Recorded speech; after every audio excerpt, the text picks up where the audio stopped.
Tänään Karitsan häät on rantautunut Jerusalemiin ja Lehtimäjän juhlille. Tässä nappasin tuolta juhlilta sitten yksi kerta Kari Rahkolan, joka on tullut Keski-Suomesta Laukaasta ja Tarvalan kylästä, eikö niin? Kyllä. Kyllä, ja tervetuloa tähän haastatteluun myöskin. On tosi kiva, että suostuit tulemaan, vaikka olet täällä ikään kuin lomalla ja keskittymässä ihan muihin asioihin. Kiitos, että sain tulla. No kuule, mikä on se sun varsinainen työ Jumalan Elopellolla? Sä oot kuitenkin varmasti vuosikausia toiminut siellä jo. No, sanotaan näin, että on tehnyt muunlaista uraa suurimman osan elämääni, mutta sitten eräänä päivänä Jumala näytti semmoisen ilmestyksen, jossa hän niin kuin määritteli, että missä se minun paikkani on ja mikä se tehtävä on. Ja tuossa määrityksessä hän sanoi, että sinun tulee aloittaa tämä työ paikassa, johonka minä sinut vien. Piste. Ei ilmansuuntaa, ei osoitetta ja sitä paikkaa piti ensinnäkin hakea 7 vuotta.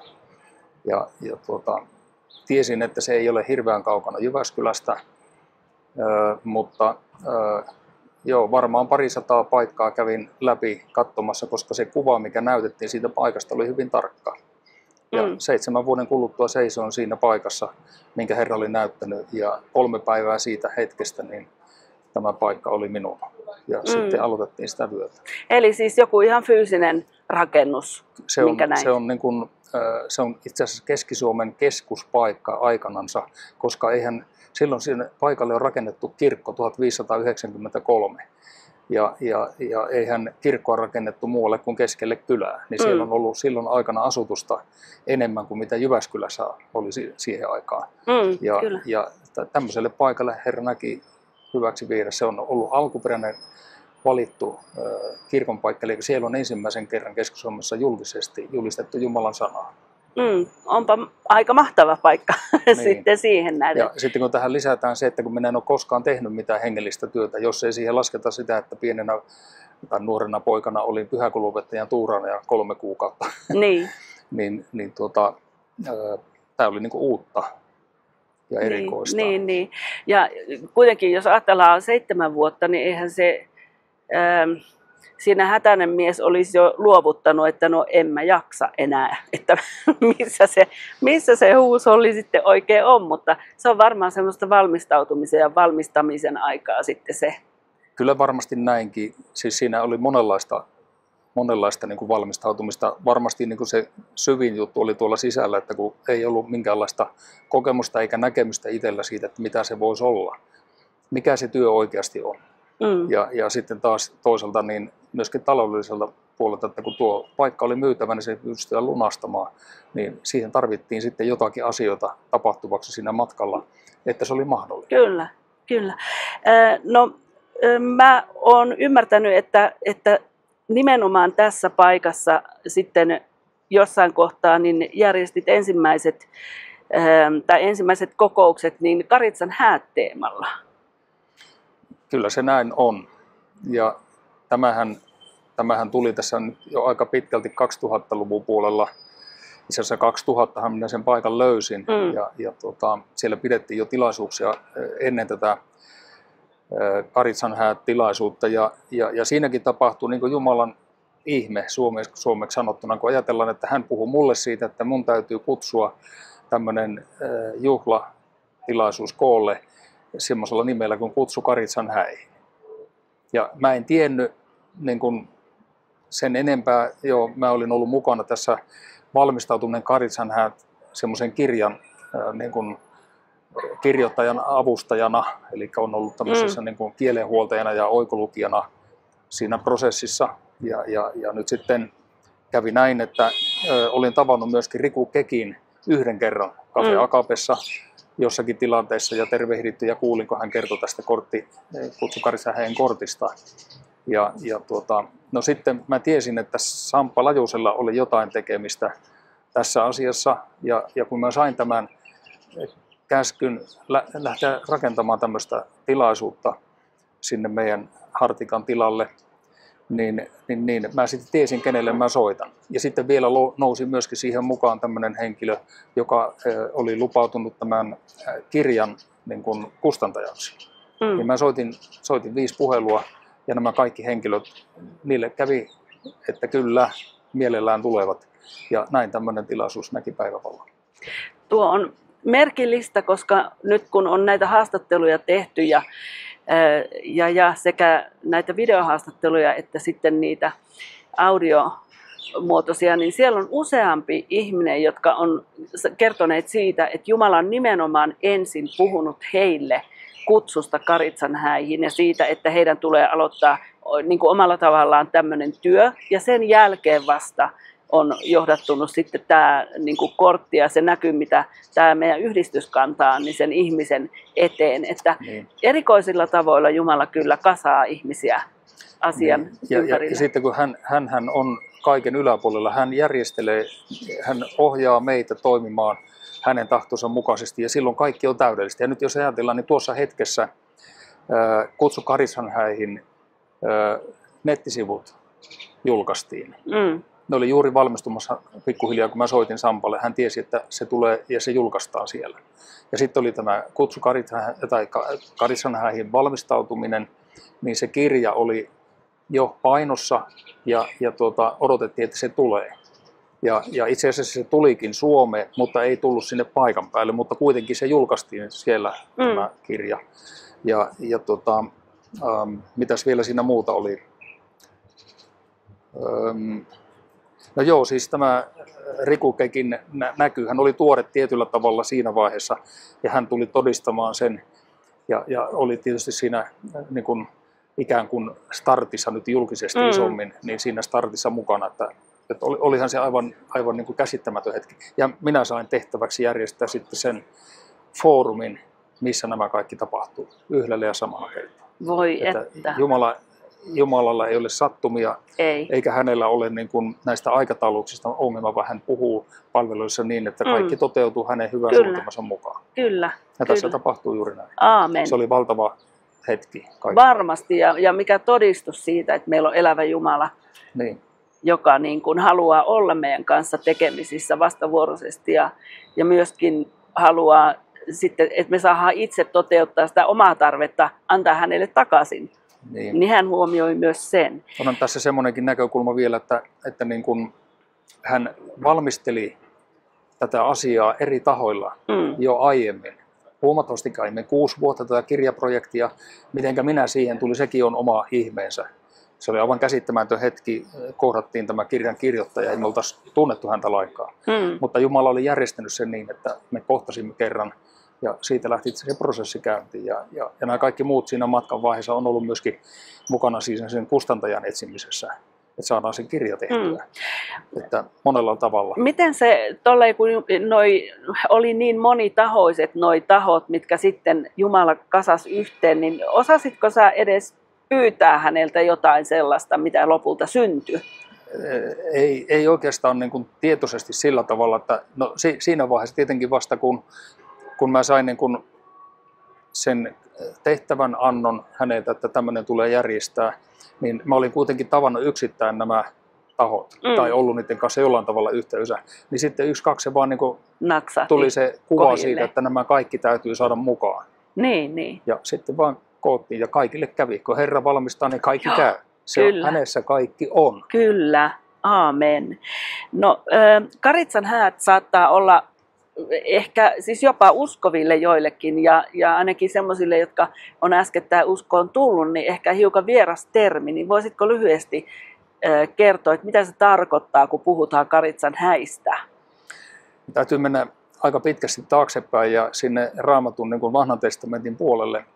Silloin ensimmäiset tämmöiset uhrattiin siellä Israelin kansa ollessa Egyptissä ja sehän oli nimenomaan virheetön karitsa, joka täytyi uhrata ja sillä verellä vielä voideltiin ne ovenpielet, että tuhoja ei tullut niihin koteihin, joissa oli tehty tämä toimenpide. Niin tämähän oikeastaan jo pelastuksen niin kuin kuva. Heidät pelastettiin virheettömän karitsan uhriveren kautta. niin nyt sitten Jeesus on tullut meille uhrikaritsaksi uuden liiton ihmisille, ja hänen verensä on vuotanut meidän puolestamme, että me saisimme pelastuksen.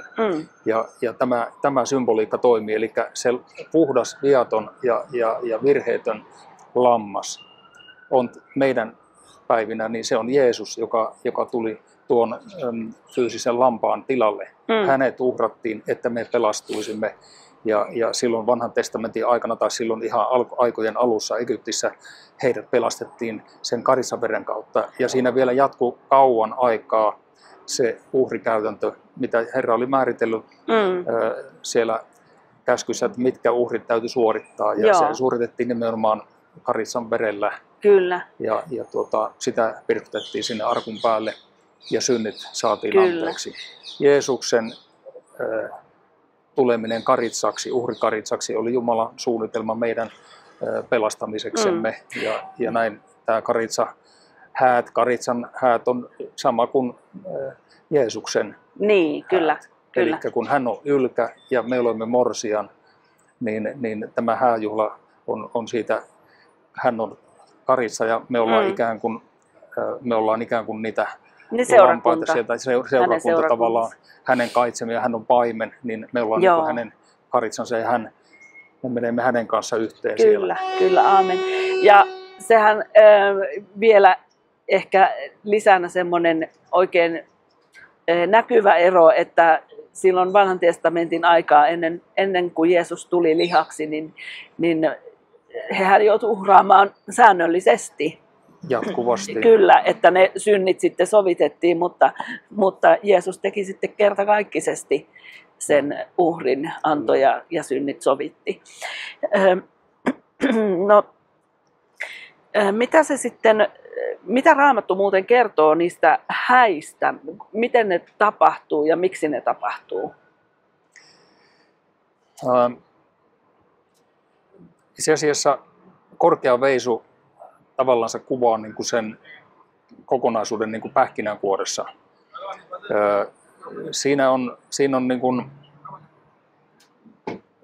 Siinähän niin kuin maa ja taivas kohtaa, eli ihminen ja Jumala. Jeesushan on Jumala ja luoja Jumala se, mikä se suuruus ja mikä se ihmeellisyys siellä on, niin kuin ajatellaan, että me ollaan niin kuin täällä maassa tavallaan, tai meidän luonto on niin kuin pimeyttä. Eli mehän ollaan lihassa, niin mehän ollaan pimeydessä. Mutta kun me otetaan hänet vastaan, me avaamme sydämemme hänelle, niin hän tulee valoksi meille. Mutta tietyllä tavalla niin me tulemme kuitenkin täältä maailmasta siihen kirkkauteen ja valoon. Ja hän on luvannut laittaa kaiken valmiiksi tuota hääjuhlaa varten. Ja se on sanassa kuvattu aika hyvin, että siellä on sitten se iäinen ilo ja ne juhlat jatkuu, ne ei lopu koskaan. Niin kyllä. Mitäs sitten siellä Esterin kirjassa esimerkiksi kerrotaan siitä, miten morsiamia valmisteltiin kuningasta varten siis vuoden ajan. Ja sehän kuulostaa aivan niin kuin käsittämättömältä. Mutta millä tavalla tämän päivän ihminen voi valmistautua näihin karitsan häihin tässä meidän ajassa, missä me eletään? Niin mitä se tarkoittaa käytännössä? Tietysti ensimmäinen asia, että puhutaan ihmisistä yleensä. Kaikki ihmiset eivät vielä tunne Jeesusta. Niin kyllähän sehän on etsimistä. Että Herrahan etsii meitä ja hän kolkuttaa sydämen ovelle, mutta meidän täytyy niin kuin tunnistaa ja avata se ovi. Niin meidän täytyy ikään kuin, jos me kiinnostutaan hänestä, niin meidän tulee etsiä häntä. Eksyvä lammaskin, niin hän etsii paimenta ja paimen etsii lammasta. Kyllä. Ja silloinhan sinne käy niin, että he löytävät toisensa, mutta tämä niin kuin matka, mikä sinne on, niin kyllähän se inhimillisesti on, se voi olla helppoa, jos me olemme jos me olemme halukkaita etsimään ja ottamaan hänet vastaan, kun hän on tässä lähellä. Mutta toisaalta, niin jos omakohtaisesti ajattelee sitä, niin se oli prosessi. Pienenä poikana sain kuulla Jeesuksesta, 6-vuotiaana tulin uskoon mutta sitten kuitenkin niin meillä on edelleenkin oma vapaa tahto, niin on tehnyt aika pitkän lenkin sitten oman tahdon tiellä, kunnes eräänä päivänä sain sitten palata sille tielle, siihen hänen suunnitelmaansa. Niin se voi olla hyvinkin lyhyt ja tämmöinen niin kuin nopea tie, jossa ihminen riisutaan siitä, mikä hänellä on, lihallisuus, uskonnollisuus, mitä kaikkea sitten onkin, semmoista poispantavaa. Mutta että, niin kuin omalla kohdalla niin se tie oli kuitenkin jonkun verran pitkä ja aika kivuliaskin. Että joutuu luopumaan semmoisista asioista. Puhutaan nyt esimerkiksi meidän arvomaailmassa, niin mikä asema on rahalla, mikä asema on rikkaudella ja omaisuudella ja huvittelulla, niin eihän Raamattu opeta meitä semmoisia etsimään ja niissä pysymään, eikä mitään epäjumalia sallita. Meillä ei saa olla semmoisia. Hän on Herra ja kuningas ja mun täytyy kaikista muista luopua. Kyllä se on leikkaamista, se on niin kuin riisumista ja tavallaan niin kuin oma voimaisuudesta luopumista. Se minä itse, niin täytyy kuolla. Niin, kyllä. Niin kuin Jeesus sanoo siellä, että joka tahtoo perässäni kulkea, hänen tulee ottaa ristinsä joka päivä. Kyllä. Niin se on se lihan kuolema, on se kaikista vaikea. Siihen kuuluu nämä kaikki, mitä äsken tuossa mainitsin. Kyllä se vaan yrittää joka päivä päätänsä nostaa, että se on ihan totta, että se on joka päiväistä ja nimenomaan valinta joka päivä. Niin. Että kyse ei ole mistään tunteesta tai semmoisesta vaan tahdosta. Niin. Ja loppuviimeksihän se on kuitenkin sillä tavalla, että kun me olemme nöyriä Herran edessä, me tunnistamme ja tunnustamme syntimme, niin hän antaa ne anteeksi, hänen verensä pesee meidät puhtaaksi. Ja siinä se tapahtuu. Niin, Uudesta syntyminen on semmoinen prosessi, johon ihminen itse ei voi vaikuttaa, vaan se tulee sitä kautta, että kun me luovutamme hänelle itsemme, niin hän tekee sen meissä. No kuule, miten sitten tässä ajassa, missä me eletään, ja mekin nyt istutaan täällä aika lähellä sitä kirjaimellista pääkallon paikkaa. Tästä ei ole varmasti kuin muutama kilometri, 5 kilometrin säteellä varmaan ollaan siitä paikasta Jerusalemissa. Niin, tässä kohtaa, kun tätä haastattelua tehdään, niin Israel on tekemässä Amerikan tai USAn kanssa yhteistyötä nyt sitten sodan lopettamiseksi ja USAn presidenttiä odotetaan ihan muutaman päivän päästä tänne käymään, niin miten näissä maailman tilanteissa ja tässä ajassa, niin mistä asioista me voidaan niin kuin tunnistaa, että valmistautuuko se morsian todella nyt ja syytä varmaan ainakin olisi olla hereillä? Uskoisin niin, että tämä niin kuin sota, tämä Lähi-idän kriisi ja kaikki Ukrainan sodat ja mitä muita on, niin se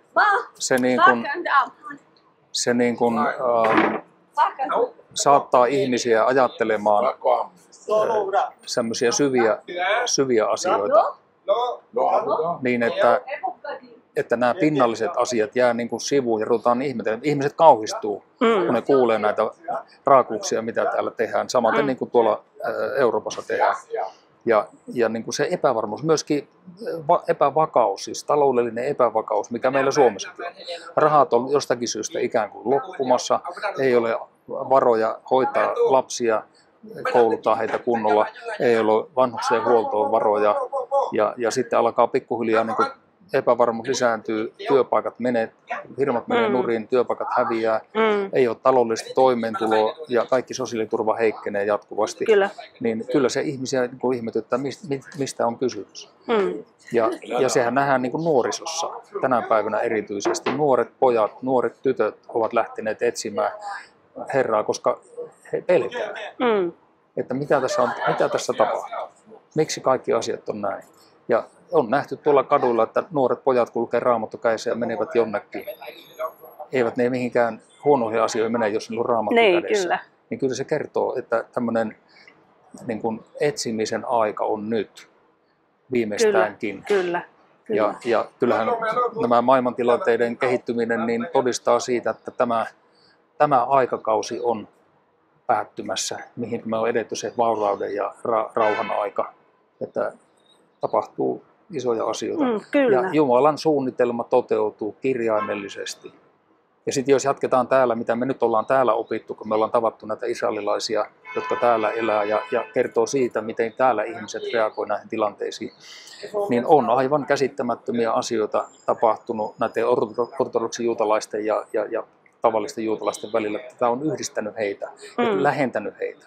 Ja tuolla kun me oltiin marssimassa, Jerusalemin marssia täällä, niin siellä nämä ortodoksijuutalaiset kiittivät meitä siitä. He tiesivät, että me olemme ulkopuolella siitä heidän kapea-alaisesta uskonnosta, mutta he kiittivät, että olemme tulleet tukemaan heitä. Kyllä. Kädestä pitäen he iloitsivat ja kyynelsilmin kiittivät, niin ei tämmöistä ole ennen ollut.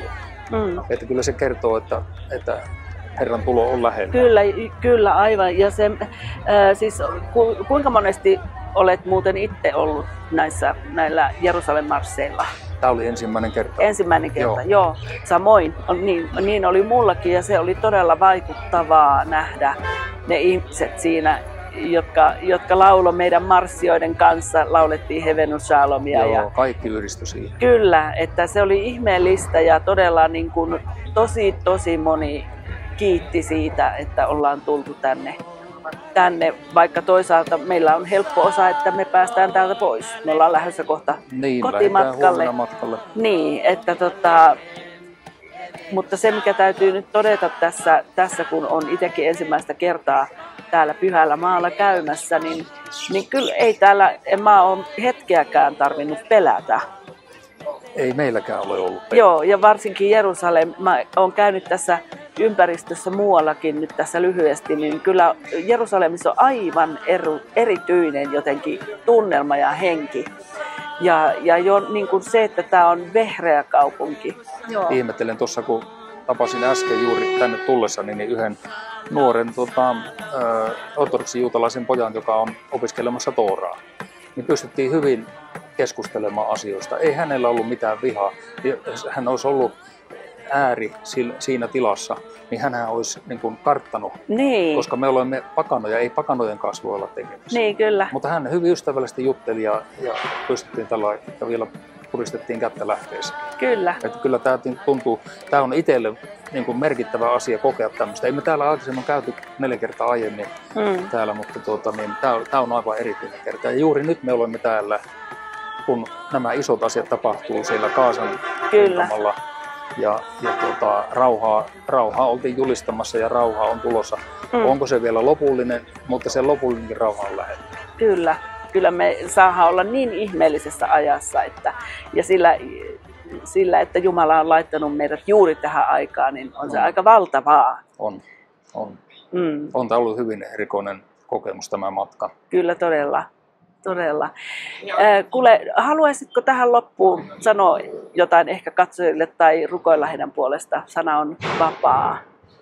Niin, ystävä sinä, joka olet siellä ikään kuin ruudun ääressä ja katsot tätä lähetystä, niin en tiedä, oletko kohdannut Jeesusta, oletko avannut sydämesi hänelle.